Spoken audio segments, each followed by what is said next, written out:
இங்க 2 குழந்தைங்க கிறிஸ்மஸ்க்கு நாள் நைட்டு வீட்ல தூங்கிட்டு இருக்காங்க. அப்ப நைட் நேரம் வீட்டுக்குள்ள சத்தம் கேட்டதும் உடனே அக்கா சாண்டா கிளாஸ் தான் வந்திருப்பாருன்னு சொல்றா. சாண்டா கிளாஸ பார்க்கணும்னு அக்காவும் தம்பியும் சத்தமே இல்லாம ஒளிஞ்சுகிட்டு மெதுவா அது யாருன்னு எட்டி பார்க்கறாங்க. அங்க ஒரு உருவத்தோட நிழல் தெரியுது.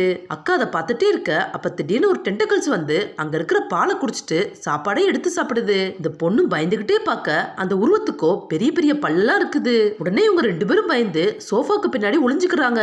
அப்ப அங்க இருந்து தட்டு உருண்டு இவங்க இருக்கிற இடத்துக்கு வருது. அந்த உருவமும் தட்டெடுக்கலாம்னு மெதுவா கிட்ட வருது. இவங்க 2 பேரும் பயந்துகிட்டே இருக்க அப்ப அந்த உருவமும் சோஃபாவை நகட்டி இவங்கள பார்த்து கத்துது. இவங்க பயந்துகிட்டே பின்னாடி போக அப்ப அந்த உருவம் அக்காவை மோந்து பார்த்துட்டு வித்தியாசமா கத்துது. அது கத்திக்கிட்டே அதோட வாய்க்குள்ள இருந்து ஒரு கிஃப்ட் எடுத்து அக்கா கிட்ட கொடுக்குது.